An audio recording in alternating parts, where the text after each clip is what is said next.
જય સ્વામિનારાયણ. આજના દર્શન. જય ગણપતિ દાદા. જય કષ્ટભંજન દેવ. જય સ્વામિનારાયણ. કોઈ પણ વસ્તુ કાયમ નથી રહેતી, એટલે એનો ઘમંડ ન કરવો. સત્તા હોય, શરીર હોય કે રૂપ હોય, રૂપિયા હોય કે તાકાત હોય, બધાની એક્સપાયર ડેટ ફાઇનલ જ છે. Good morning. જય સ્વામિનારાયણ, જય સિયારામ, જય શ્રી કૃષ્ણ, જય માતાજી, ઓમ નમઃ શિવાય. સત્યમે વિજેતા સિદ્ધેશ્વર મહાદેવની જય. સૌરાષ્ટ્રની અંદર કે જે વરસાદી માહોલ છે, પણ બહુ બધો વરસાદ પડ્યો, પણ આ ફેરે સૌરાષ્ટ્ર કરતાં કે સુરતની અંદર એટલો બધો વરસાદ પડ્યો છે કે કોઈ આમ ઠેકાણે પાણી ભરાઈ ગયા છે, બહુ બધું નુકસાન થયું છે. ઠીક છે, આ તો કુદરતી કહેવાય. આની પહેલાં 2 વર્ષ થયા ત્યારે નાગેર, કે આપણે જે નાગેર કહેવાય છે કે પોરબંદર વિસ્તાર, એમાં બહુ બધો વરસાદ પડ્યો હતો અને બહુ નુકસાન થયું. આપણે ભગવાનની દયા છે, પણ બીજી કોઈ જાતનું નુકસાન થયું નથી. એમ પશુ પંખી આપણે અહીંયા મર્યા કે એવું કોઈ નથી થયું. અને જો પાછળ કે આ એક એવું પક્ષી આવે છે કે સુગરીના માળા કહેવાય.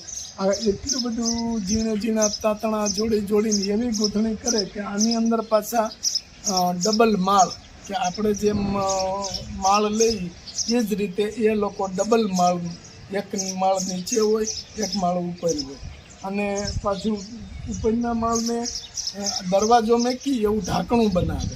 એટલે કોઈ પણ બીજું જીવજંતુ અંદર ઘૂસ્યું હોય તો પહેલા માળમાં જોઈ લે, તો પહેલા માળમાં આપણે કોઈ પણ પક્ષી જીવજંતુને એવું લાગે કે ખાલી છે, પણ જે એના બચ્ચા હોય એ ઉપલા માળ ઉપર હોય. એટલે કુદરતે એને કેવી મસ્ત કે કળા આપી છે કે એનું રહેવાનું ઘર બનાવે, અને એક જ રાવણાની અંદર અનેક માળાઓ બનાવ્યા છે. એટલે આ સિટીની અંદર શો પીસ થઈ ગયા છે કે ગામડેથી લઈ જાય પછી એમાં ઓલું બધું ચતારા છે કે એવું બધું ટાંકી અને શો પીસમાં મૂકે. પણ આ નેચરલ છે. અને જો કેટલી બધી નાનું એવું પક્ષી છે, બહુ નાનું પક્ષી છે, પણ એની મહેનત કે સખત એની મહેનત છે, અને એ જ રીતે એનું ઘર બનાવે છે. જોઈ લો કેટલું મસ્ત ઘર બનાવ્યા છે બધા. ને લેટેસ્ટ ગૂંથણીથી, કે આ ગૂંથણી મશીનથી નથી થતી અને કોઈના હાથથી પણ નથી થતી, એ રીતના મસ્ત ઘર બનાવ્યા છે બધા. અને આ અમારે ચલાળાનો નજારો છે, મસ્ત બધા મકાનો.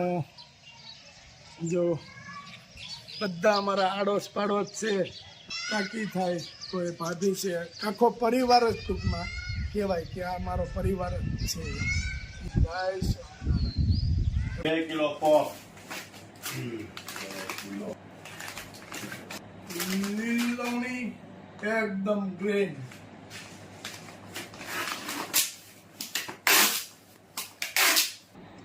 બે હેર ઓઇલ,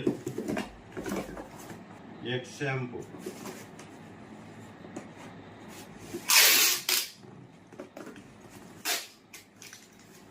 કિલો કાચરી. મસ્ત મોળી જોતી હોય એને મોળી, અને નિમક વાળી જોતી હોય નોર્મલ તો એને નિમક વાળી નોર્મલ બનાવે છે. મસ્ત કાચરી.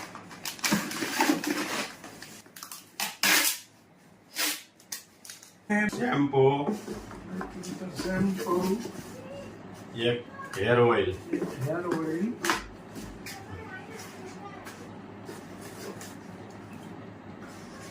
2 કેસુડાના સાબુ,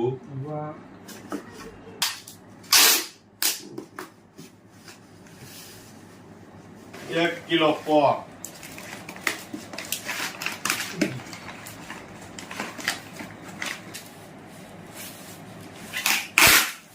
રીંગણા, વાલ અને બટાકાનું શાક બનાવવાનું છે. મસાલો રેડી થાય એટલે એનો વઘાર કરીશું આપણે. સરસ મજાની દાળ ઉકળી રહી છે, હવે એનો પણ વઘાર હજુ બાકી છે. શાકનો મસાલો રેડી થઈ ગયો છે. ધાણા, જીરું, હળદર, મીઠું, ચટણી, લીલા ધાણા, તેલ, ચણાનો લોટ ને સિંગનો ભૂકો મસાલો બનાવવાનો છે. મસાલો જો મિક્સ કરી દીધો છે, હવે આપણે એને વઘાર કરીશું, પછી એને નાખીશું સરસ મજાનો મસાલો તૈયાર થઈ ગયો છે. અહીંયા ટમેટા કાપીને પણ રેડી કરી દીધા છે. લીમડો અને ટમેટાનો વઘાર કરીશું. વઘાર થઈ ગયો છે. હવે આપણે ટમેટા એડ કરીશું.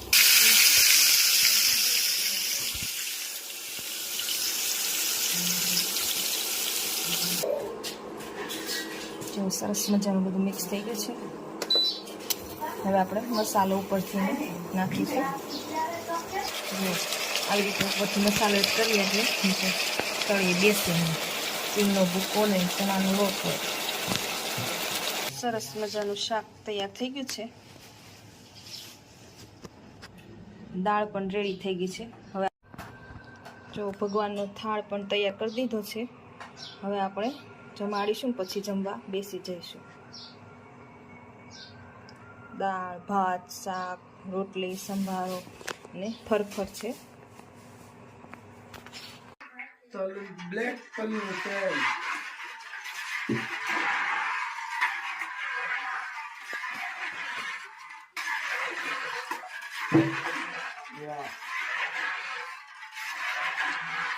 ખાતરી બંધ આપણે લાવીએ છીએ કે ખાતરી બંધ વસ્તુ જ આપણે પીલાવેલું તલનું તેલ એ જ આપણે ઉકાળવામાં વાપરીએ છીએ બધું.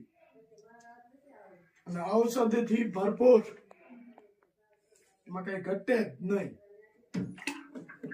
જોઈએ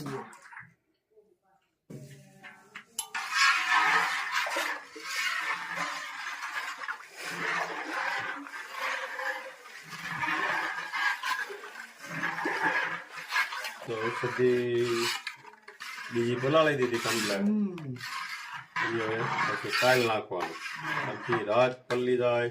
જે ઔષધિ પલાળે 2 તપેલા પલાળીશ. રેડીને નીલુભાઈ?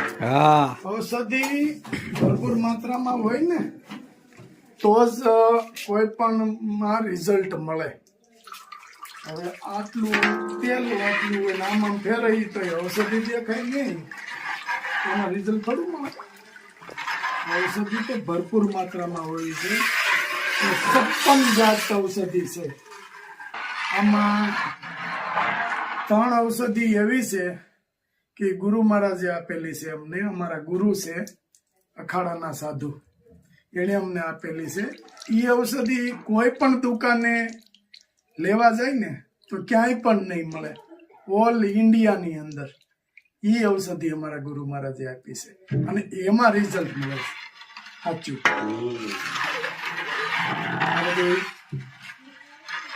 જે ઔષધિ ગુરુ મહારાજે આપી છે ને એ ડિપેન્ડ પાડે છે.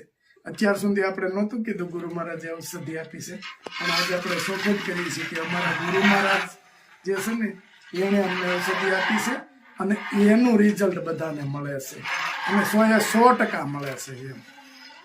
એમ આ ઔષધિ છે.